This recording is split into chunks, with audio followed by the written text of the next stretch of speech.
Bienvenue tout le monde. On est très content de voir qu'il y a plein de gens qui sont ici pour nous écouter parler pendant une heure. Je tiens à remercier en commençant le CRILC et tous nos intervenants et intervenantes d'avoir accepté notre invitation. Caroline et moi sommes extrêmement heureux de vous avoir parmi nous. Dans cette table ronde, donc, comme vient de le dire Morane, qui s'intitule Sciences et scientifiques dans les processus de recherche-création en art vivant. Donc, on va se présenter brièvement. Je vais ouvrir le bal. On m'a donné la tâche de briser la glace. On a lancé le défi à nos intervenants, histoire d'avoir assez de temps pour jaser de façon... En fait, d'avoir le plus de temps possible pour jaser, de se présenter en 1 minute. Donc, je vais essayer de le faire moi aussi. Je me mets un chrono pour pas tricher. Donc, je m'appelle Pierre-Olivier Gaumont. J'étudie au doctorat en études littéraires sous la direction de Catherine Cyr à l'Université du Québec à Montréal et je m'intéresse aux enjeux esthétiques, poétiques et épistémologiques de l'intégration des sciences dans les textes dramatiques. Donc, j'ai vraiment l'air au-dessus de mes affaires, mais je viens de commencer mon doc, fait que ça va sûrement se préciser et peut-être que je vais parler tout à fait autre chose dans 3 mois. Fait qu'on se laisse porter par le vent.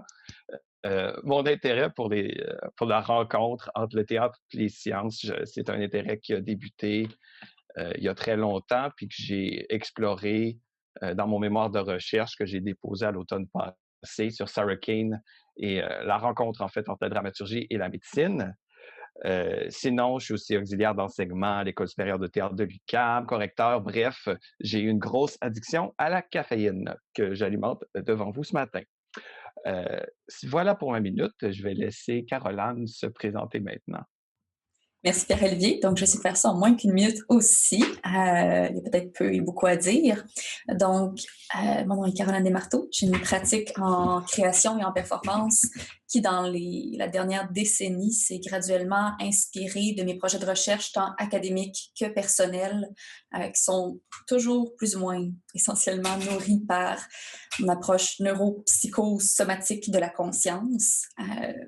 Donc, pour le dire autrement, science et art interagissent en moi et dans ma pratique de plus en plus clairement. D'ailleurs, cette année, j'ai débuté 2 programmes universitaires parce qu'apparemment, c'est le genre de choses que je fais. D'une part, la maîtrise en théâtre en création, où je vais concevoir un mémoire création sur l'incarnation du problème de la conscience tel que décrit dans les sciences cognitives dans un dispositif théâtral. Et en parallèle de ça, je fais aussi un doctorat en recherche-intervention en neuropsychologie où je m'intéresse à une intervention en hypnose auprès de la population ayant un trouble neurologique fonctionnel. Donc, pour ceux qui ont vu la présentation un petit peu plus tôt de Pamela Dumont qui parlait du projet Sorcière, qui est un projet de création où je m'intéressais à l'hystérie. Donc, on part de ce projet de création-là. Je vais faire un projet en sciences cognitives avec la même population, avec les mêmes intérêts, mais en changeant tout à fait le type de discours. Dans un instant, je vais inviter les différents intervenants à se présenter en environ 1 minute. Il n'y a pas de stress, là, on a dit 1 minute parce qu'on peut avoir du temps. Ben, c'est pas supposé être angoissant. Donc, j'y vais par ordre dans mon écran. Je vais donc proposer à Antonia Lenné-Granger de prendre une petite minute pour se présenter. Bonjour Caroline, bonjour Pierre-Luc, bonjour à tous. Alors, je m'appelle Antonia Lenné-Granger et j'ai fondé une compagnie il y a 6 ans maintenant qui s'appelle le Théâtre du Renard. Et cette compagnie-là est née, en fait, un petit peu par hasard, par une première création que j'ai faite où j'adapte le livre Une brève histoire du temps de Stephen Hawking, donc les bases de l'astrophysique, la relativité d'Einstein, etc., en théâtre d'objets. Puis c'est ce projet-là, en fait, qui m'a lancé un peu sur le chemin de l'art avec la science. Je n'étais pas quelqu'un qui s'intéressait nécessairement tant aux sciences. À partir du moment où j'ai eu le choix de faire du théâtre ou de la science, j'ai fait du théâtre, disons, à l'école. Et c'est vraiment ce livre-là qui m'a redonné cette curiosité-là, puis cette étincelle d'intérêt pour découvrir le monde autour de moi, pour le regard scientifique sur les choses. Puis c'est quelque chose que j'essaie de transmettre à mon tour dans mes projets. Donc, mes projets sont vraiment autour souvent du théâtre d'objets, mais aussi création audio. Il y a différents médiums, mais toujours dans l'idée de faire des liens entre le texte et l'image, de traiter des grandes idées qui ont formé ou déformé l'histoire de l'humanité. Et Et donc, d'utiliser le rapport avec l'image puis le rapport avec le public comme une manière d'allumer cette étincelle-là chez eux, puis après qu'ils puissent aller découvrir, s'informer un peu plus loin. Donc, pour moi, les sciences sont une source constante et inépuisable d'inspiration. Puis j'espère bien pouvoir en discuter avec vous aujourd'hui encore plus. Voilà. Merci beaucoup, Antonia. Poursuivons avec M. Stéphane Crête pour une petite minute. Bonjour à tous. Donc, Stéphane Crête est mon nom. J'ai une pratique que je définis comme étant transdisciplinaire. Donc, je fais plusieurs choses. La science s'inscrit là-dedans, bien qu'elle ne prédomine pas l'ensemble de mes champs d'intérêt.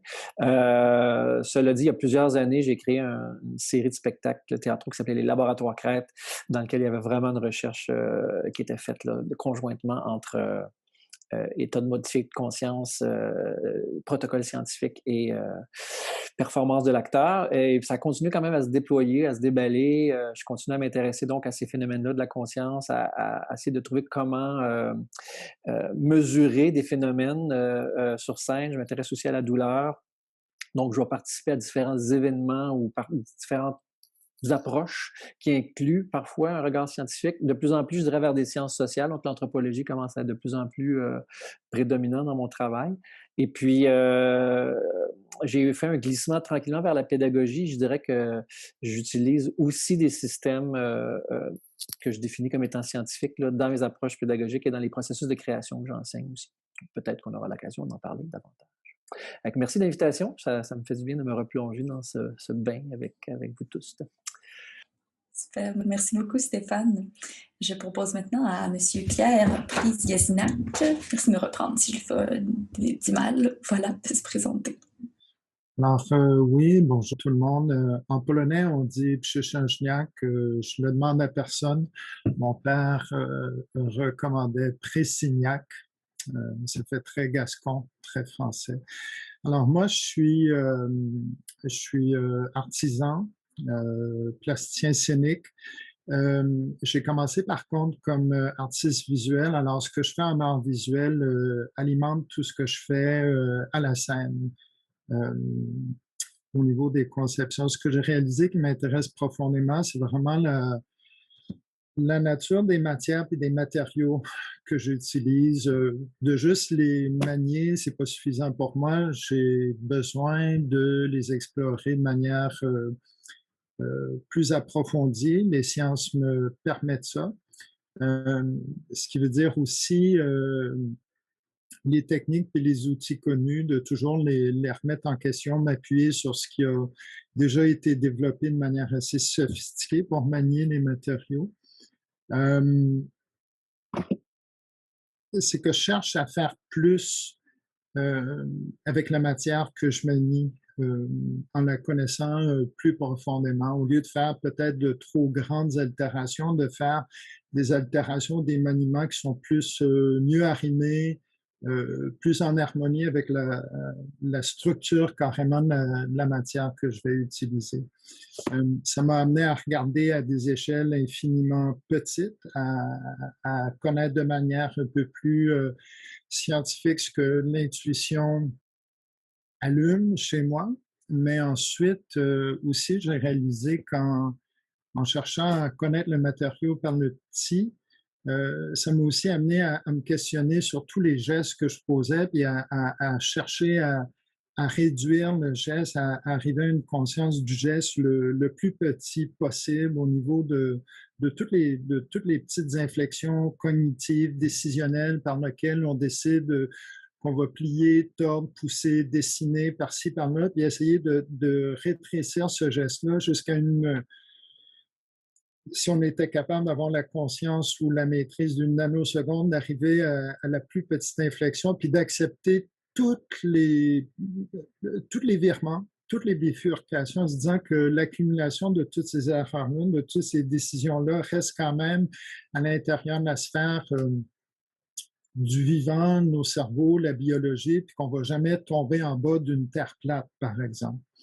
Alors, j'applique un peu ces désirs de recherche de la matière, mais aussi de comment est-ce que notre conscience, notre connaissance aborde les matériaux, voilà, se développe, fonctionne. Merci beaucoup, Pierre. Merci vraiment beaucoup. Et je vais maintenant passer la parole à Dominique Leclerc. Bonjour à tous et toutes. Je m'intéresse depuis plusieurs années à l'impact des technologies NBIC sur, disons, l'individu, la société. Donc, j'imagine que tout le monde connaît ces concepts, mais je ne vais pas prendre de chance, je vais quand même définir un petit peu. Donc, technologie NBIC, nanotechnologie, biotechnologie, technologie de l'information, sciences cognitives. Je m'intéresse plus particulièrement au mouvement transhumaniste et cyborg, au biohacking. Donc, tous ces gens qui projettent un autre futur, nous imaginent autrement. J'utilise surtout, par le biais du théâtre, un mélange de théâtre documentaire, d'autofiction, de performance. Pour moi, ce sont des thématiques qui concernent absolument tout le monde, mais dont malheureusement très peu de gens s'en préoccupent.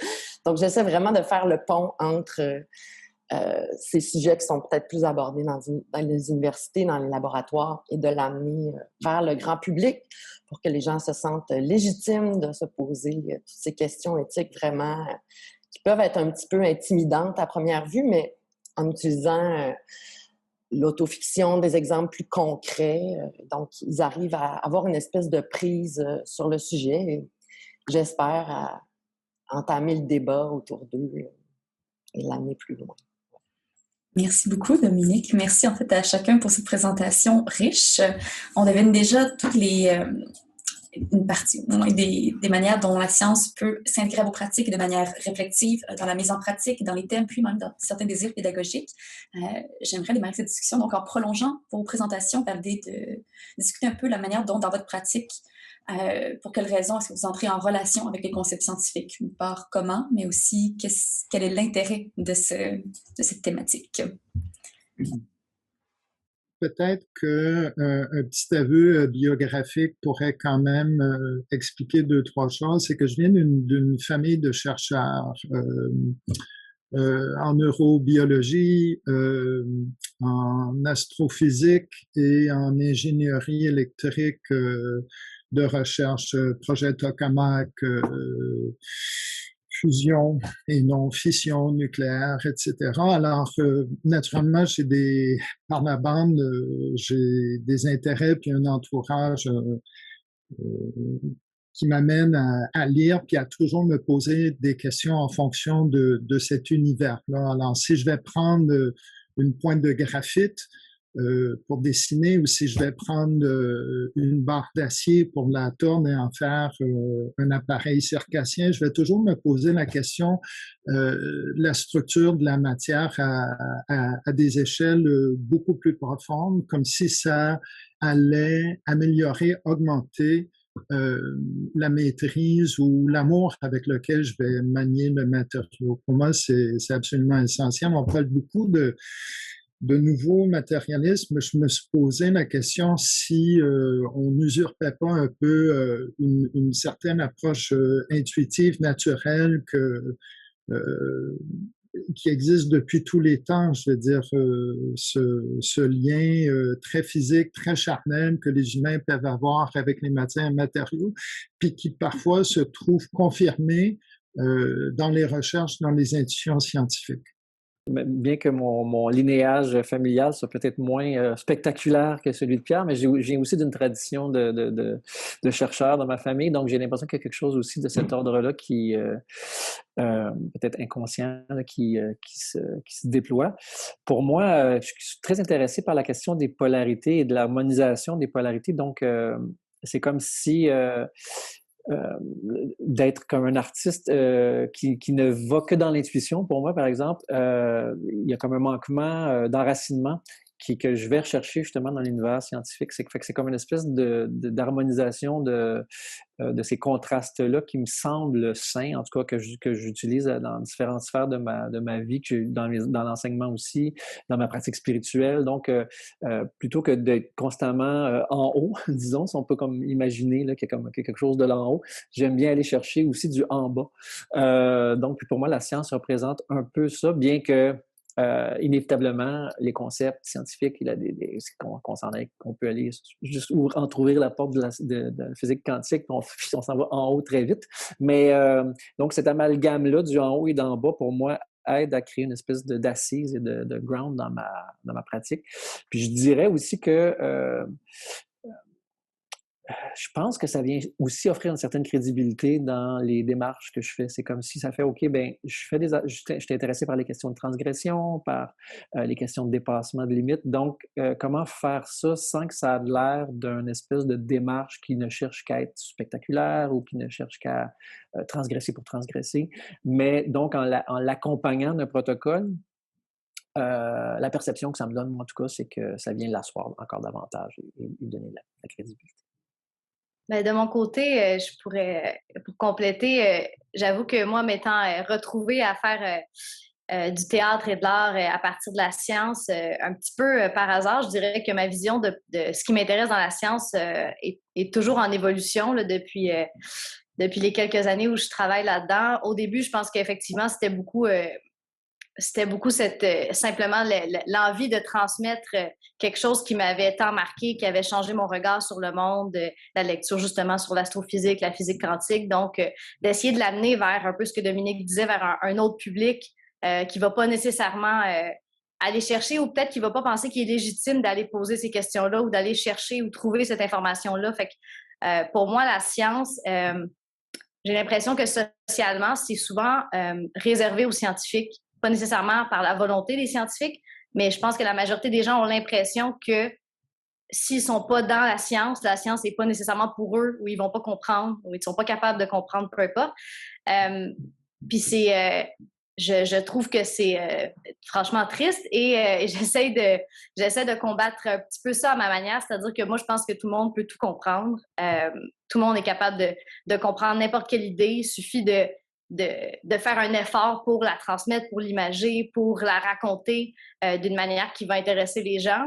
Donc, c'est un peu ce qui m'habite, moi, cette idée d'accessibilité, puis cette idée que je pense que tout le monde peut être curieux de tout. Et il suffit juste de donner la chance puis de créer cette occasion de rencontre-là. Donc, moi, je me considère très privilégiée de pouvoir aller dans des festivals de théâtre puis des lieux spécialisés, rencontrer un public qui est fan de culture, mais qui est peut-être des fois vraiment moins fan ou moins habitué à des questions scientifiques, de challenger là-dessus, puis après d'aller jouer dans un festival scientifique, puis que le théâtre d'objets soit quelque chose qui les désarçonne totalement, mais d'une bonne façon. Fait que je trouve que cette rencontre-là en différents mondes, je trouve qu'on est beaucoup en silo et de plus en plus. Donc, le fait de faire ces rencontres-là sans savoir ce qui va arriver, c'est quelque chose que je trouve très enrichissant. Puis pour moi, la science aussi, ce qui m'intéresse de plus en plus, c'est l'aspect de la démarche scientifique, puis c'est l'aspect des questions irrésolues aussi, l'aspect de... On a un peu le préjugé que la science a la vérité, puis la science sait des choses, puis plus je travaille là-dedans, plus je me rends compte que c'est pas vraiment vrai. C'est-à-dire que plus on pose de questions, plus on trouve de réponses potentielles. Les réponses, en fait, sont toujours temporaires. Puis on est toujours en train de réinventer, de poser des nouvelles questions. Puis cette quête-là, pour moi, comme artiste, fait un écho très fort en moi parce que je pense que c'est très, très proche de la quête des artistes. Donc, pour moi, il n'y a pas vraiment de contradiction entre l'art et la science dans un certain sens parce que les deux, on cherche quelque chose qu'on sait qu'on ne trouvera pas, mais malgré tout, on est motivé à chercher. Puis c'est dans la recherche qu'on apprend, qu'on grandit, puis que tout se passe. Donc, c'est vraiment ça en ce moment qui est grâce à la physique quantique qui m'habite. Si je peux poursuivre, mais je dirais que, comme je l'expliquais un petit peu tout à l'heure, c'est vraiment lié à une urgence. Puis je suis probablement la personne qui maîtrise le moins bien ces concepts de nanotechnologie et tout ça. Donc, je suis le public cible que j'essaie de rejoindre. Donc, j'essaie avec toute ma bonne foi de comprendre ce qu'on me raconte. Et je suis surtout en contact avec, en fait, ce à quoi ces gens-là rêvent. Est-ce que ça se peut techniquement? Est-ce que vraiment on peut se cryogéniser, uploader son cerveau et tout ça? À la limite, ça m'intéresse pas tellement. La faisabilité de l'affaire, c'est le rêve qu'il y a derrière qui m'intéresse. Et donc, je dirais que c'est à peu près ça. Si on a le pouvoir de prendre le dessus sur notre biologie, je trouverais ça bien dommage que ce soit qu'un type de personne qui puisse être aux commandes. Pour le moment, c'est un petit peu ça. Hein? Donc, les gens qui qui crée ces rêves-là sont assez, je dirais, uniformes, un petit peu à l'image des gens qui ont le pouvoir en ce moment. Donc, c'est comme si, dans le futur, tout ça se reconduit. Donc, je me force à entrer en contact avec ces concepts-là, encore une fois, pour essayer de les rendre digestes et faire en sorte que tout le monde ait son mot à dire dans quoi on aura l'air demain. De quoi on aura l'air demain. J'aime beaucoup toute cette question qui a été abordée sur l'idée de la rencontre.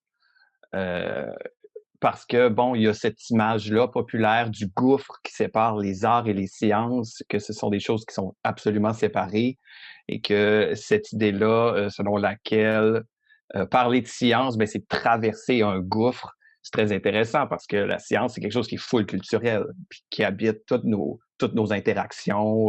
On s'en rend compte en particulier en ce moment même. Puis, j'avais une réflexion que je dirigerai pas. Je vais laisser la personne qui voudra bien reprendre la balle au bon.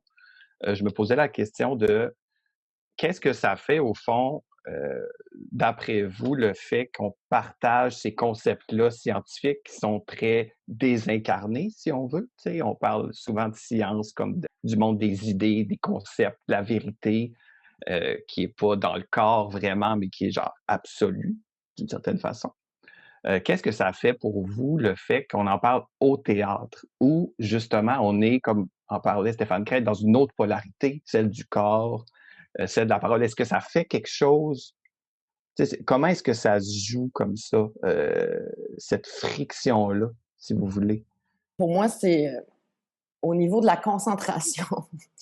C'est-à-dire que maintenant, hein, quand on lit un article sur quelque chose en ligne, on se fait dire « Ah, vous en aurez pour 3 minutes. » Donc, les gens sont un peu forcés. Ils peuvent sortir, bien sûr, mais sont un peu forcés d'être concentrés sur une seule thématique pendant 1 heure, 2 heures. Et je pense que le fait de recevoir tout ça, pas tout seul, en groupe, ça change complètement la perception de l'affaire. Pas capable d'exactement dire pourquoi, mais je suis persuadée qu'on ne reçoit pas du tout l'information de la même façon.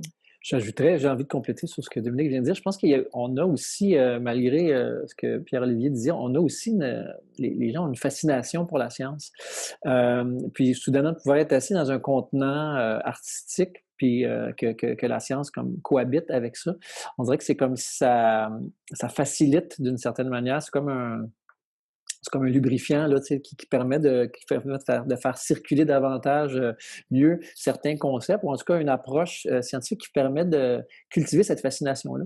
Puis je rajouterais même que je pense que c'est essentiel de ce temps-là, puisque la science est parfois malmenée, ou en tout cas les concepts ou la vision que la science a de ce temps-là, elle passe un mauvais quart d'heure. Donc, que l'art puisse recréer cette espèce de fascination-là de « Ah, OK, c'est un univers qui mérite qu'on s'y penche, même s'il peut être réfractaire ou rébarbatif pour certaines personnes. » Comme pour moi, pour avoir vu le spectacle de Dominique il y a quelques années qui m'a assez marqué, je peux dire que de suivre, je pense qu'il n'y a pas de sujet qui ne devient pas intéressant quand on suit quelqu'un, un humain qui s'y intéresse, qui est passionné par ça, qui est curieux, puis qui est dans cette quête-là. Donc, pour moi, ça, l'aspect humain de rencontrer quelqu'un sur scène qui nous amène dans ce parcours-là, moi, c'est vraiment pas un sujet de transhumanisme par exemple, qui m'habitait ou qui m'intéressait même avant. Mais après de suivre cette quête-là, tout d'un coup, on est passionné par quelque chose dont on connaissait même pas l'existence il y a une demi-heure.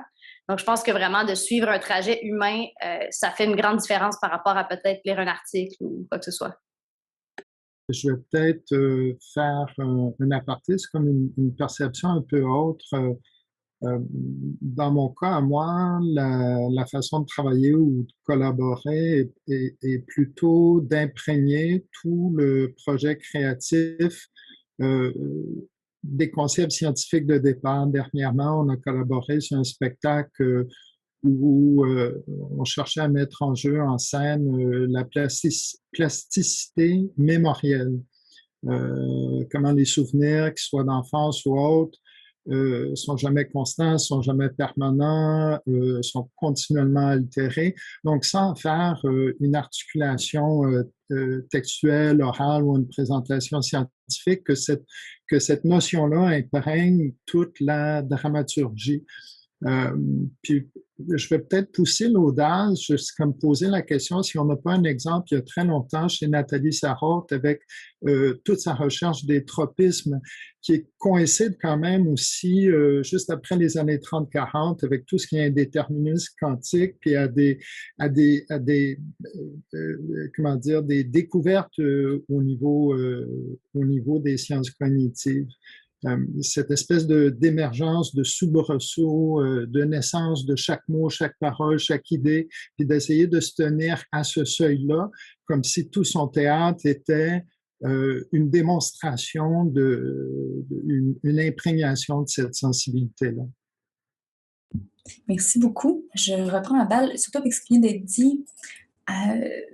Par rapport à ces échanges-là qui animent assurément plusieurs pratiques, même celles qui ne sont pas directement, qui se réclament pas de la rencontre entre science et art, mais cette notion de polarité que j'aimais bien que Stéphane a nommée, de rencontre entre des extrêmes dans les discours, dans la formulation des choses, me ramène à ce qui a été dit chez plusieurs intervenants dès le début, c'est-à-dire la manière dont le protocole scientifique ou la réflexion scientifique peut investir le début ou le processus de création. Cette idée, j'aimerais savoir, dans l'idée de mieux définir la place de la science ou des connaissances, peu importe, dans le processus que vous menez, j'aimerais connaître, selon vous, l'importance de du respect des connaissances ou de la manière dont elles peuvent être transformées, parce que là, on parle aussi avec Claire du désir non pas d'articuler les idées, c'est pas un désir pédagogique, mais vraiment d'imprégner la dramaturgie.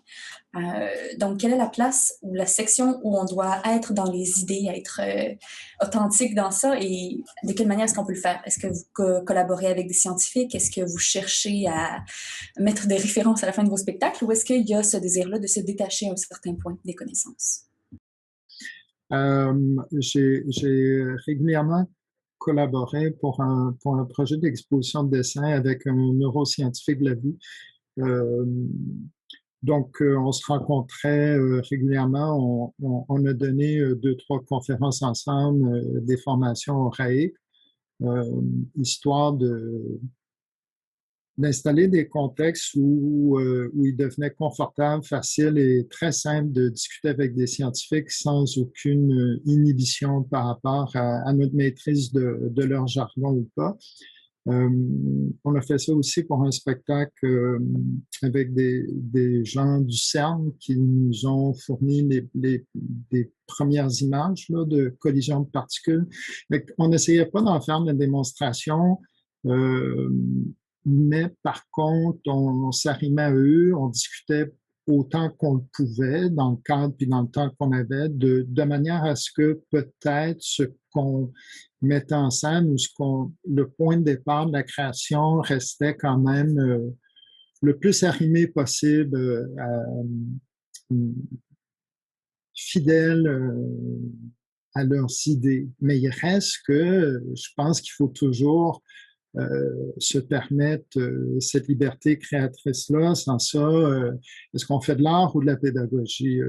Pas qu'un soit sans porter de jugement là, sur un ou l'autre, mais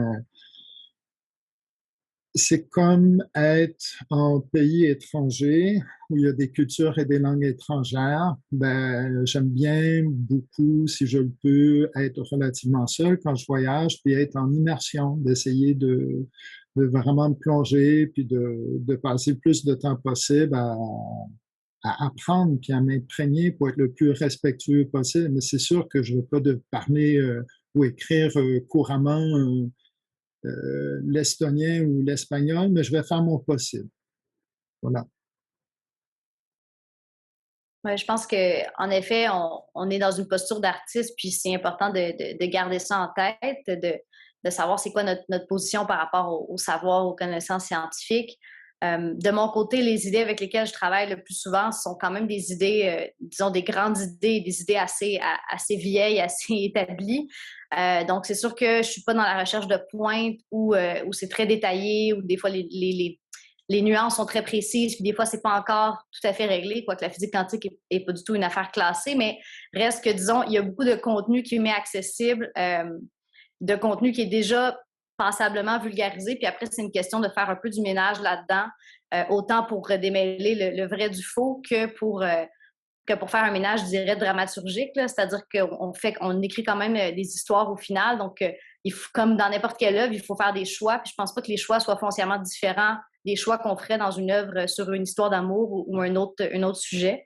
Donc, c'est vraiment une question de prendre...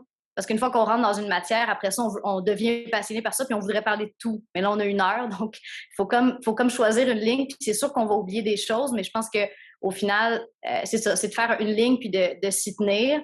Puis moi, la place réelle, physique des scientifiques dans mon travail vient un petit peu plus tard, c'est-à-dire que j'aime bien avoir cette liberté-là de créer des images, d'inventer le spectacle, d'inventer des métaphores, des images que peut-être eux n'auraient pas imaginées, puis après de le présenter à un public où il va y avoir quelques scientifiques pour recevoir des échos de ça. Puis des fois, en tout cas, souvent, ce qui est arrivé, c'est qu'on dit il faudrait changer un mot. C'est tel mot, il faudrait plutôt dire ça, puis là, ce serait bon.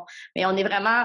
C'est des petits trucs. Au final, la plupart des chercheurs avec qui je collabore pour ça sont tellement heureux qu'on parle enfin de leurs travaux, de ces idées-là dans un autre type de public.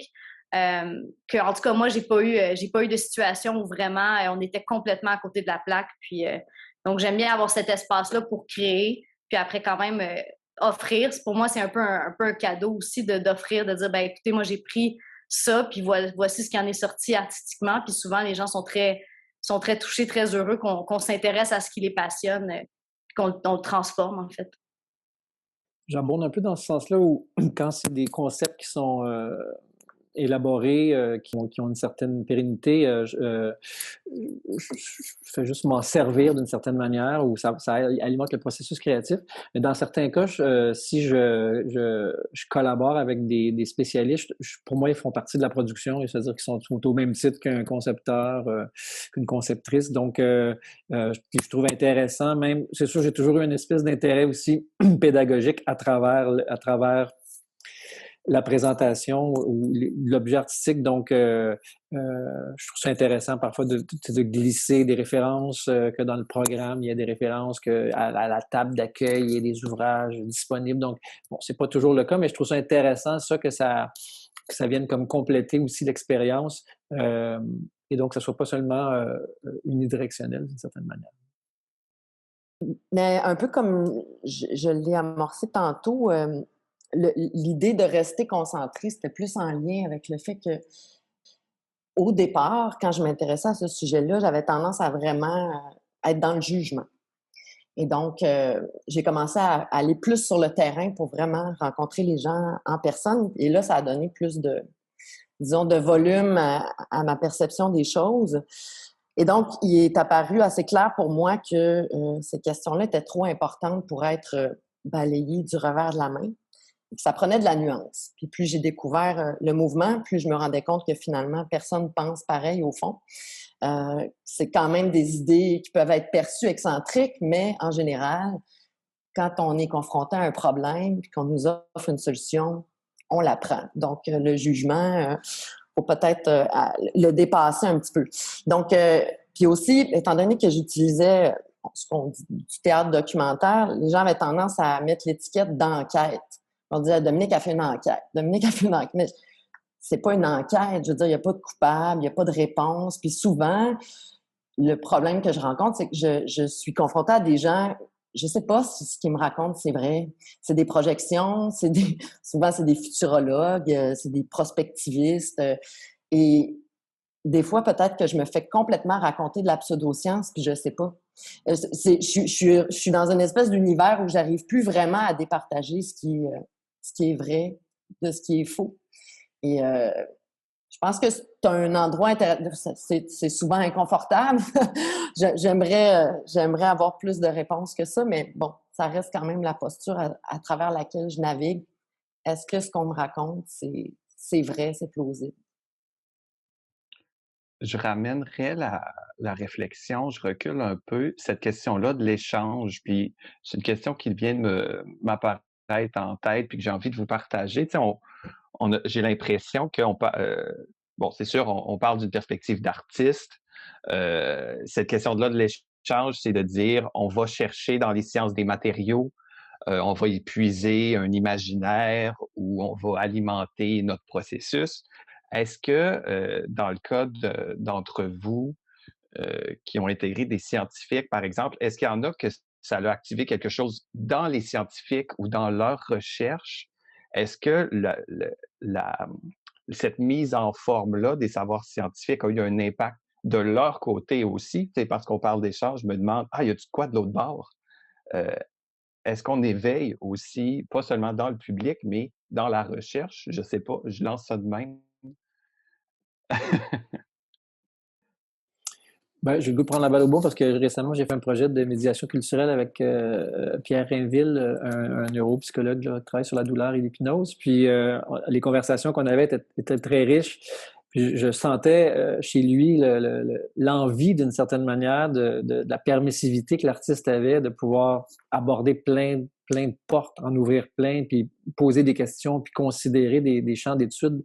Puis je voyais que ce à quoi il répondait, tu sais, ça me fascine ce que tu dis, puis j'aimerais ouvrir ces portes-là aussi, mais les cadres protocolaires dans lesquels je suis, puis la validation des données est tellement complexe que puis même, bon, parce qu'on parlait de la douleur, donc ça nous a amené vers aussi des questions du BDSM, par exemple, d'explorer est-ce que ces pratiques-là peuvent amener, comment ça impacte d'une certaine façon, comment ça pourrait impacter la neuroscience. Puis il disait, c'est tellement délicat éthiquement d'aborder ces questions-là. Fait que, mais je sentais comme une ouverture pour lui de faire voir, j'aimerais pouvoir avoir cette audace artistique qui semblait être inspirante pour lui, mais la structure scientifique ne permettait pas d'ouvrir ces portes-là.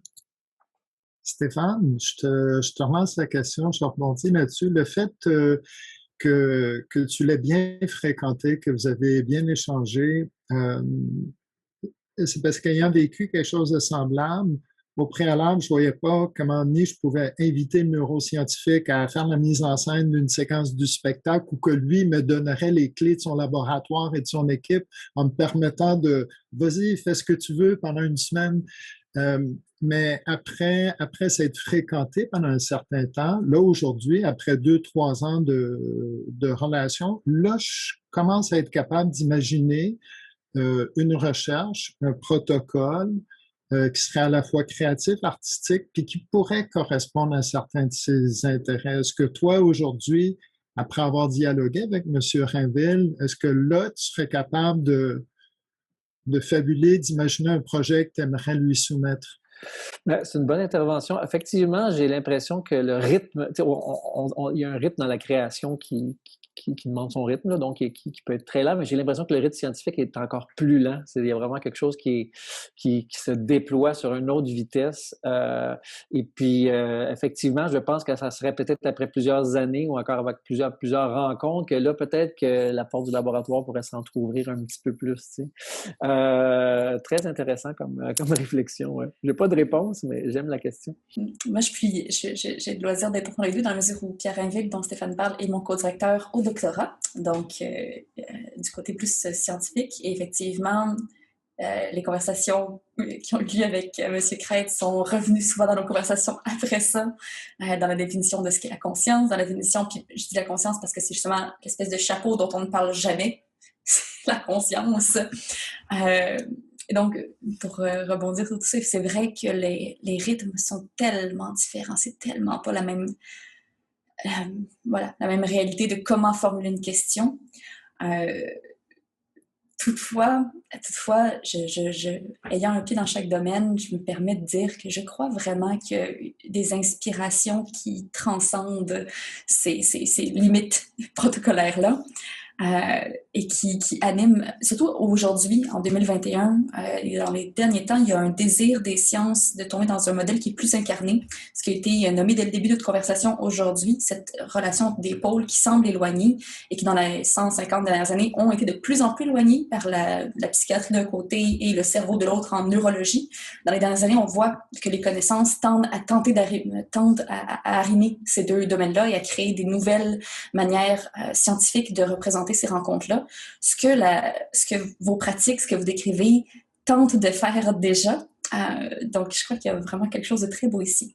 Donc, merci pour ces échanges riches, ces informations incroyables sur la diversité de vos pratiques, de vos approches.